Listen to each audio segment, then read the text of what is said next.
The formation of paper involves several key steps.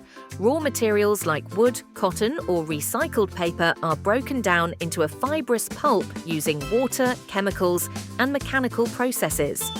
This pulp is further processed to separate the fibers and improve their bonding ability, creating a uniform slurry.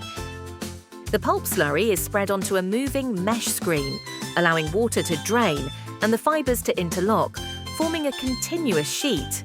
The wet paper sheet is passed through rollers to remove excess water and then dried using heated cylinders or air.